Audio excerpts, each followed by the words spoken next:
Bien, mis amados, vamos a ir a los versículos esta noche. Vaya conmigo, por favor, tome anotaciones para que usted pueda tener de dónde echar mano a la hora de estudiar y pueda tener más herramientas. Lucas capítulo 6, verso 19 dice lo siguiente: y toda la gente procuraba tocarle porque poder salía de él y sanaba a todos. Lucas menciona que salía poder del Señor Jesús y que la gente quería tocarle, y de los vestidos salía poder. Mire qué tremendo es esta sobrenaturalidad y sobre todo la responsabilidad que conlleva. Esta noche yo creo y estoy seguro que usted se encuentra dentro del sacerdocio melquisediano, de manera que tenemos responsabilidades al ser portadores de una vestidura sacerdotal que tiene diferentes funciones. Aquí nosotros vamos a ver cada una de ellas específicamente cuál era su función. De manera que la gente procuraba tocar al maestro sin siquiera, escuche con atención, procuraban tocar al maestro sin siquiera hablarle, sin siquiera pedirle el milagro. Simplemente el Señor iba caminando, la gente procuraba tocarlo y en ese momento ellos estaban siendo sanados porque poder salía de él, poder emanaba del Señor. Qué tremenda escena donde Jesús siente cuando poder salió de él a través de los vestidos. Qué unción tan grande, tan fuerte y tan poderosa. Bien, nosotros hablamos, mis amados estudiantes, de las vestiduras del sacerdocio. Hablamos de 9 vestiduras del sacerdocio. Hablamos de la vestidura de poder, de justicia y santidad, de misericordia, de benignidad, de humildad, de mansedumbre, de paciencia, de guerra y de amor. Estas son las 9 vestiduras del sacerdocio melquisediano, de las cuales nosotros somos responsables de ministrar como iglesia a los que van a ser salvos, a los que lo necesitan, a los que lo requieren. Bien, vamos a ver paso a paso las vestiduras. Quiero que vaya conmigo. Número 1, vestidura de poder. Vestidura de poder. Vemos que el poder, mis amados, nos habla de la unción con la que el Mesías fue ungido. Lucas capítulo 4, versículo 18 dice: el Espíritu del Señor está sobre mí, por cuanto me ha ungido para dar buenas nuevas a los pobres. Me ha enviado para sanar a los quebrantados de corazón, a pregonar libertad a los cautivos y vista a los ciegos, a poner en libertad a los oprimidos, a predicar el año agradable del Señor. Entonces se da cuenta que el Señor nos transmitió sus vestidos, que son los vestidos sacerdotales. Esa transferencia que hizo el Señor hacia la iglesia. Toda autoridad me ha sido dada en los cielos y en la tierra, y entonces el Señor confiere su autoridad sobre su iglesia, la cual conlleva vestiduras y tenemos la vestidura de poder para hacer la obra de Dios. La vestidura de poder para hacer la obra de Dios y predicar las buenas nuevas y sanar a los quebrantados de corazón, pregonar libertad a los cautivos, vista a los ciegos y a poner en libertad a los oprimidos y a predicar el año agradable del Señor. Esta es la sobrenaturalidad que envuelve a la iglesia de Cristo. Nosotros no podemos predicar las buenas nuevas por nuestra propia cuenta. Nadie se convertiría, seríamos como un metal que resuena, seríamos como un cántaro vacío que no tiene absolutamente nada por dentro.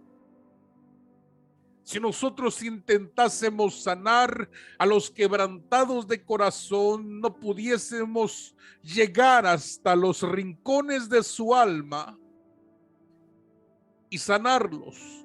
No podríamos poner en libertad a ningún cautivo, ni siquiera dar vista a los ciegos.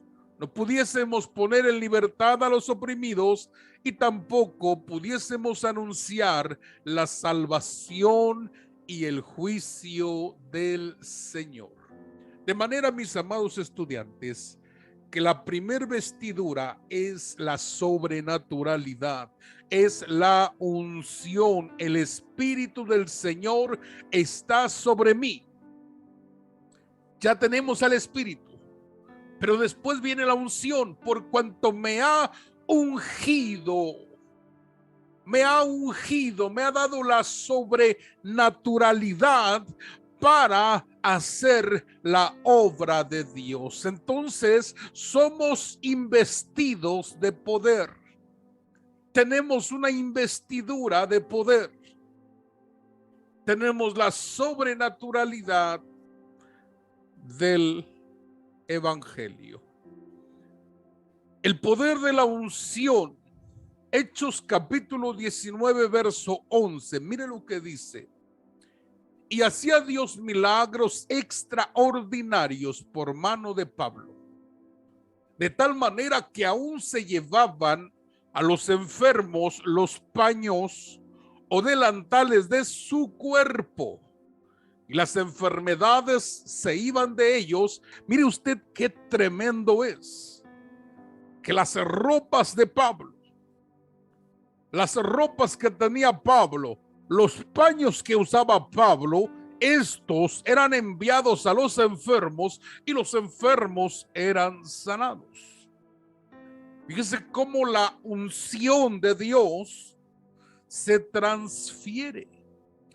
Por eso vemos en la Escritura cuando dice que el aceite cae sobre la cabeza de Aarón, y dice que baja a sus barbas y después a sus vestiduras y hasta el borde de ellas. Quiere decir que la unción es transferible. La unción es transferible. Él nos transfirió la unción para poder hacer su obra. Muchas veces limitamos el poder de Dios con nuestra incredulidad, limitamos el poder de Dios con nuestra negligencia al escudriñar las Escrituras. Dios puede usar cualquier medio para libertar. Dios puede usar cualquier objeto, cualquier elemento para poder hacer su obra. El peligro está en caer en la idolatría a las cosas que se usan. El hacer idolatría de un hombre, el hacer idolatría de una prenda, el hacer idolatría de una vara, el hacer idolatría de algo, algún elemento. Cuando la Escritura dice que el Señor es el objeto de nuestra alabanza y el blanco de nuestra fe. el Señor Jesucristo. De manera que no podemos, mis amados estudiantes, los que hemos recibido el poder de Dios, la unción, no podemos limitarnos. Debemos usarla en todos los sentidos para hacer el bien a los demás. Es el poder de la unción, vestidura de poder, el poder de la unción. Y vemos que aún los paños delantales de Pablo eran llevados y por medio de estos los espíritus inmundos se iban. Wow, tremendo, tremendo, tremendo. Bien. Vestidura de justicia y de santidad. Evangelio de Juan 14:29 dice: y ahora os lo he dicho, antes que suceda, para que cuando suceda creáis. No hablaré ya mucho con vosotros, porque viene el príncipe de este mundo, y él nada tiene en mí. ¿Qué tuvo que hacer el príncipe de este mundo? Usar hombres para que mintiesen acerca de Jesús y de esta manera llevarlo a ser condenado y llevarlo a la muerte. Ese fue el objetivo del reino de las tinieblas. Mas en el cielo fue una estrategia. Pero para el reino de las tinieblas ese fue su objetivo. Llevar a Jesús a la cruz para supuestamente eliminar algo que le venía estorbando.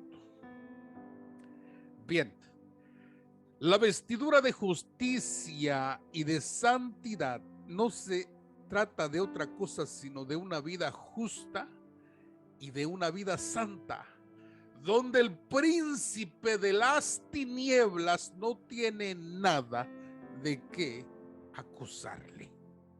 No tiene nada de qué acusarlo.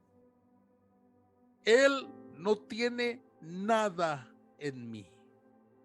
El Evangelio de Juan dice que la condenación vino porque los hombres amaron más las tinieblas que la luz. Y fíjese cómo dice, amaron más las tinieblas que la luz. Ellos estaban entre dos aguas. No eran amantes de las tinieblas totalmente, no, ellos amaban la luz, pero amaron más las tinieblas que la luz. Se encontraban entre dos caminos, entre dos aguas. ¿Con quién me voy? Decidieron equivocadamente. De manera que Jesús dijo: el príncipe de este mundo no tiene nada en mí. Y si no tiene nada en ti, entonces no te puede tocar, porque tienes vestidura de justicia y de santidad. Vamos a ver el poder de la justicia.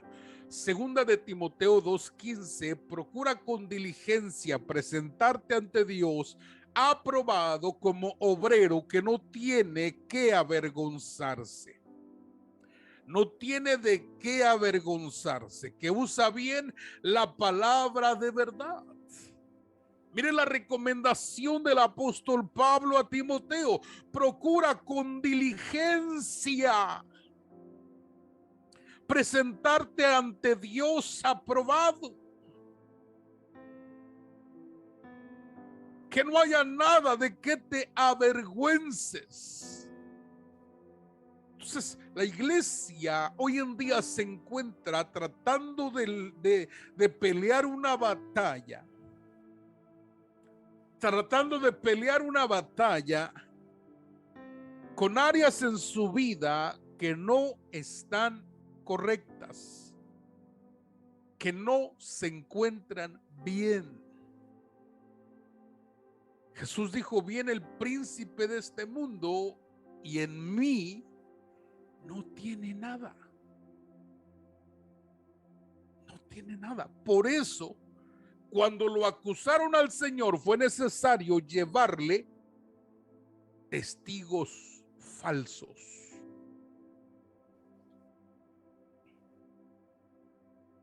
Hombres perversos que dieron un falso testimonio acerca de Jesús, mas esto fue para que se pudiese cumplir la estrategia del reino de los cielos. Pero él dijo: no tiene nada en mí. Por eso es que allá abajo no lo pudieron retener, ni la muerte lo pudo retener, porque no había nada de qué avergonzarse. Entonces estamos hablando de las vestiduras que la iglesia debe de tener como representantes de este sacerdocio melquisediano. Nosotros vemos que en el poder de la justicia nadie te puede tocar, nadie te puede estorbar, si no es que hay un propósito. Muchas de las veces nosotros otorgamos o atribuimos ataques del enemigo a nuestras vidas porque somos siervos de Dios, servidores o servidoras de Dios. Simplemente atribuimos. Pero yo quiero decirle que muchas de las veces no es así, sino que hay áreas de nuestras vidas que no se encuentran correctamente, y cuando no se encuentran correctamente, entonces hay legalidad del maligno para venir y hacer daño, para venir y hacer estragos. Y decimos: es que el diablo está enojado. A mí qué me importa que el diablo esté enojado o esté contento o esté triste o se esté riendo. A mí no me importa la vida de ese individuo. No me interesa. Lo que debe de interesarme es que mi vida se encuentre bien con Dios. Que caminemos en justicia, que caminemos en santidad, para que no haya nada de qué avergonzarnos y podamos hacer la obra con efectividad, con diligencia. Todos nos equivocamos, sí, Señor, todo el mundo se equivoca, pero el error es quedarse en la equivocación y no levantarse. El hijo pródigo reconoció que había cometido el peor error de su vida cuando se encontraba entre los cerdos, pero él dijo: me levantaré e iré con mi padre y le diré: pecado contra el cielo y he pecado contra ti, ya no soy digno de ser llamado tu hijo, hazme como uno de tus jornaleros. Él está diciendo: yo me equivoqué, pero no me voy a quedar en esta condición, yo voy a alcanzar lo que necesito para mi vida, algo mejor, algo diferente, y eso solamente lo tiene nuestro Padre Celestial a través del Señor Jesucristo. Entonces, dése cuenta que no podemos atribuirle todo al diablo. No podemos. En Génesis le preguntaron al varón qué sucedió. Él dijo: la mujer que tú me diste. La mujer dijo: la serpiente me engañó. Y le preguntaron a la serpiente, y algunas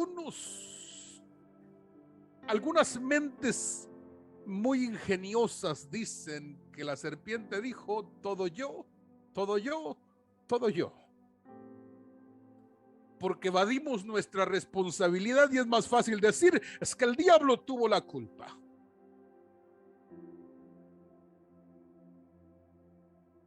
¿Se da cuenta? Entonces nosotros necesitamos tener una vida de justicia y de santidad. Justicia mediante la sangre de Cristo. Justicia mediante las obras de la fe. Y la santidad, sin la cual nadie verá al Señor. Bien, número 3, vestidura de misericordia. La iglesia tiene que estar vestida de misericordia. Lucas capítulo 10, verso 33 dice: pero un samaritano que iba de camino vino cerca de él y viéndole fue movido a misericordia. ¿Qué es misericordia? Compasión. Recuerde que samaritanos y judíos no se hablaban, eran enemigos acérrimos. Para el tiempo de Jesús, cuando él habló de esta enseñanza, habían pasado 1000 años de enemistad, 1000 años, señores y señoras, 1000 años de enemistad. Imagínense, ese odio ya era cultural. Era religioso, era cultural. Estaba arraigado. Un milenio odiándose. Pero Jesús enseña que el samaritano que iba de camino, viéndole, fue movido a misericordia, a compasión. Y la compasión, mis amados estudiantes, hace milagros. El poder de la misericordia. Marcos capítulo 6, verso 34, y salió Jesús y vio una gran multitud y tuvo compasión de ellos, porque eran como ovejas que no tenían pastor, y comenzó a enseñarles muchas cosas. Hay enseñanza que es producto de la misericordia. Y Jesús, teniendo compasión de ellos, dijo: hace 3 días que están conmigo y no tienen que comer. Y entonces multiplicó los panes. Es el poder de la misericordia. ¿Se da cuenta? Es el poder de la misericordia.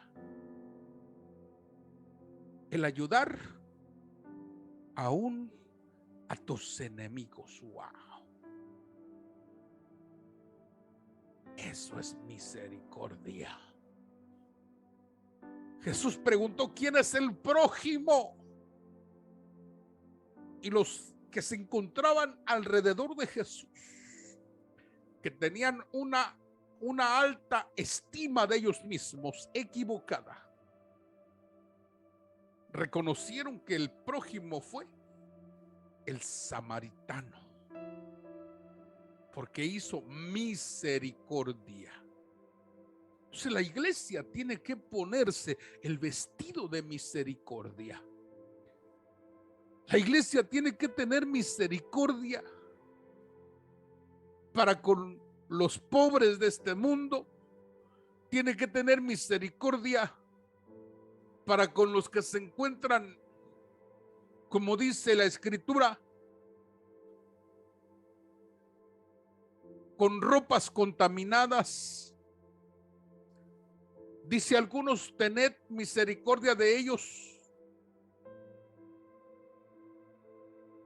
Dice: arrebatadlos del fuego. Y de otros, tened misericordia de ellos, aún rechazando sus ropas contaminadas. Otra versión dice: tengan compasión de ellos, pero no terminen haciendo sus mismas sus mismos errores de la carne. Entonces el poder de la misericordia salva, el poder de la misericordia levanta, el poder de la misericordia da, el poder de la misericordia enseña. Y tuvo compasión de ellos porque eran como ovejas que no tenían pastor, y comenzó a enseñarles muchas cosas. Número 4, mis amados, vestidura de benignidad. La benignidad significa que es propicio, adecuado o favorable. Lucas capítulo 10 verso 33 dice: pero un samaritano que iba de camino cerca de él, viéndole, fue movido a misericordia. Fíjese cómo como personas no solamente tuvo misericordia, sino que le ayudó a sanar sus heridas. Le ayudó y le puso vino, aceite, lo vendó, lo subió a su cabalgadura, lo llevó con el mesonero, le pagó la estancia y le dijo: todavía si faltase algo, cuando venga te lo voy a pagar.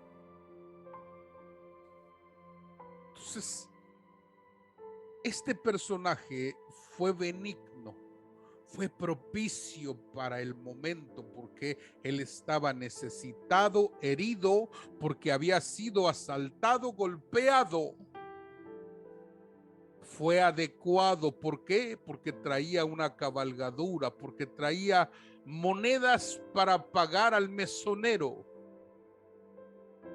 Y fue favorable, porque a pesar de ser enemigos, estuvo a su favor en el momento de la necesidad.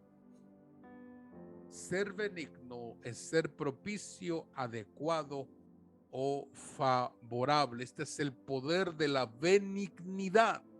Gálatas capítulo 6 verso 10.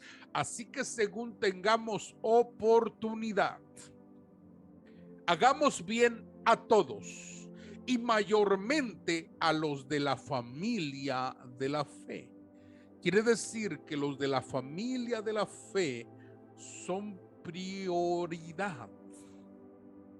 Hagamos bien a todos según tengamos oportunidad, según a lo que nosotros podamos.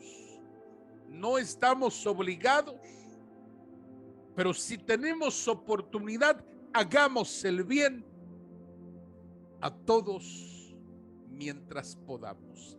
La escritura dice: reparte tu pan a 7 y aún a 8, porque no sabes el mal que vendrá sobre toda la tierra. Bien. Número 5, mis amados estudiantes, vestidura de humildad. Recuerden que nosotros hablamos acerca de esta vestidura. Dijimos, mis amados estudiantes, que la vestidura de humildad es la palabra humanitas, que significa reconocer nuestra necesidad y nuestra condición. Pero la palabra humildad tiene 3 conceptos. Humildad como virtud: reconocer tu necesidad, tu incapacidad, tu limitación, y no tienes el problema de ser un buen segundo, ni tienes necesidad de ser el primero. Tú puedes con libertad y paz en tu corazón dejar el lugar a quien puede. Es una virtud, la humildad. Humildad como condición social habla de pobreza. Son humildes como condición social. Hay mucha escasez, mucha necesidad. Son paupérrimos. Y humildad como sumisión lo menciona la Escritura. Humildad como sumisión a Dios, sumisión a los hermanos, sumisión a las autoridades. Someteos a toda autoridad, porque la autoridad ha sido puesta por Dios. Vestidura de humildad, según la Escritura, es sumisión. Santiago capítulo 4, verso 6, pero él da mayor gracia. Por esto dice, Dios resiste a los soberbios y da gracia a los humildes. Los humildes son los que tienen su voluntad rendida al Señor. El poder de la humildad. Someteos unos a otros en el temor de Dios. Efesios 5, 21. Repito, someteos unos a otros en el temor de Dios. Someteos a la autoridad. Someteos unos a otros en el temor de Dios, sin murmuraciones, sin quejas, sin amargura. El que hace con amargura las cosas, el que hace con crítica las cosas, no está sometido, está posiblemente sujetado. No ha podido rendir su voluntad porque lo que se le pide le incomoda. Le incomoda. Bien, número 6. Estoy hablando de la iglesia en general, el vestido que debe de tener la iglesia. Vestidura de mansedumbre. La mansedumbre es el autocontrol de la ira, la paz o ser pacificadores. Por eso la Biblia dice que Moisés era el hombre más manso de toda la tierra, porque tenía autocontrol de sus emociones. Mateo capítulo 11, verso 29 dice, llevad mi yugo sobre vosotros y aprended de mí, que soy manso y humilde de corazón, y hallaréis descanso para vuestras almas. Nosotros aprendemos de nuestros errores. Es de lo que más nosotros aprendemos y la lección queda bien grabada. Aprendemos de nuestros errores. Nosotros tenemos que llegar al nivel de la mansedumbre. Jesús dijo, llevad mi yugo sobre vosotros y aprended de mí, que soy manso. Puedo controlar la ira. Dice, y hallaréis descanso para vuestras almas. Es decir, mayor mansedumbre, mayor paz para nuestro corazón, mayor descanso para nuestra alma. El poder de la mansedumbre, Mateo 5:9, bienaventurados los pacificadores, porque ellos serán llamados hijos de Dios.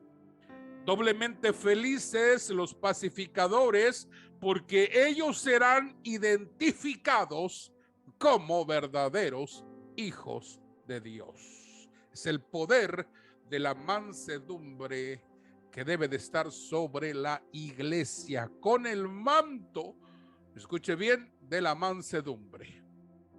Número 7, vestidura de paciencia. Efesios 4:2, con toda humildad y mansedumbre, soportándoos con paciencia los unos a los otros en amor. Recuerde que la paciencia es la resistencia o el aguante o la constancia.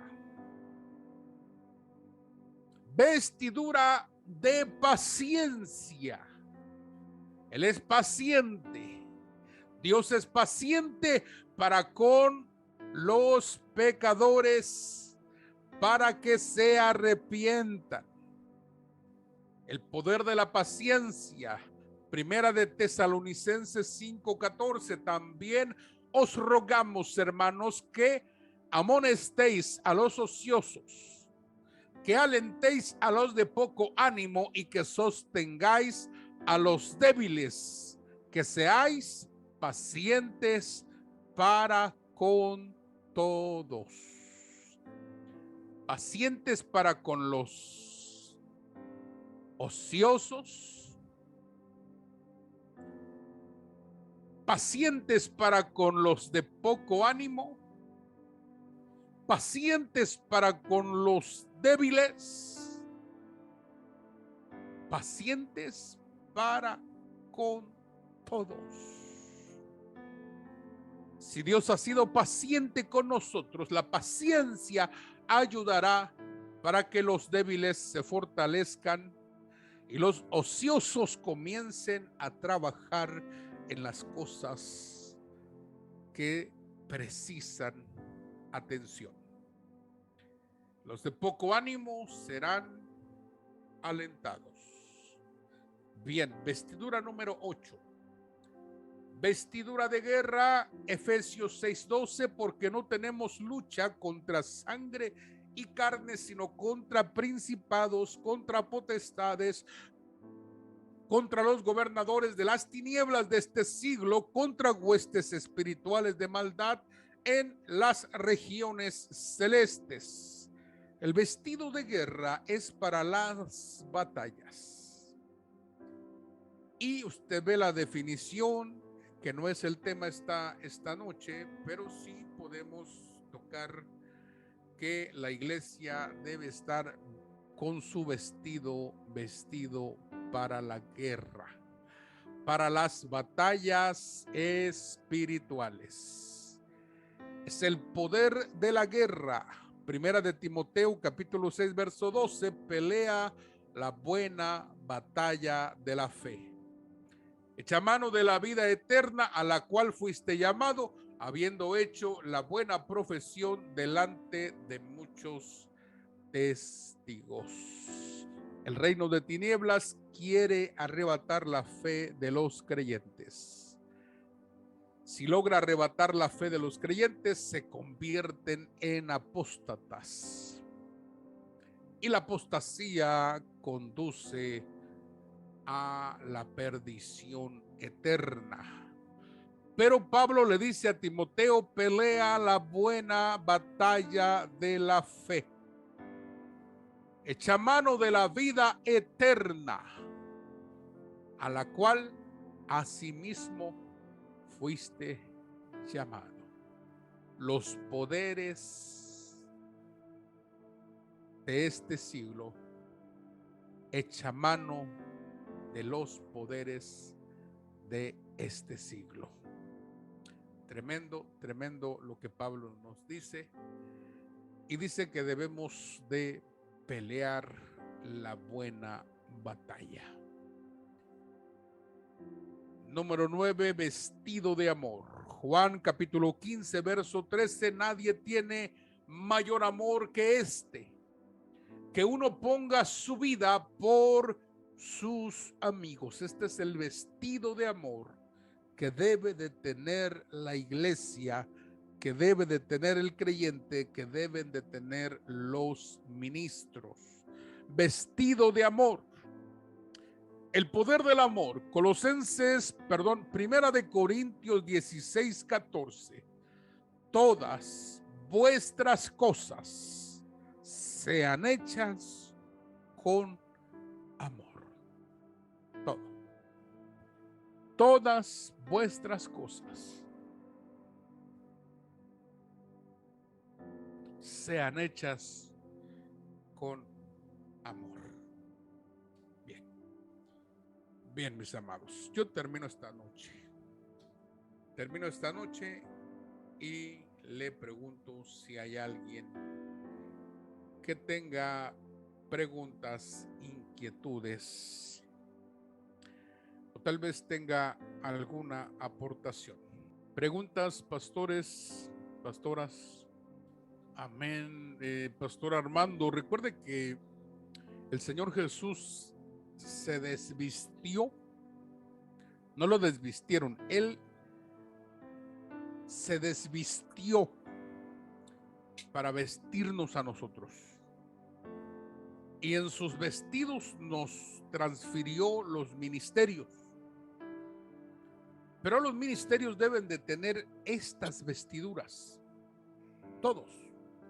Todos los ministerios deben de tener estas vestiduras. Todo el que tenga fe.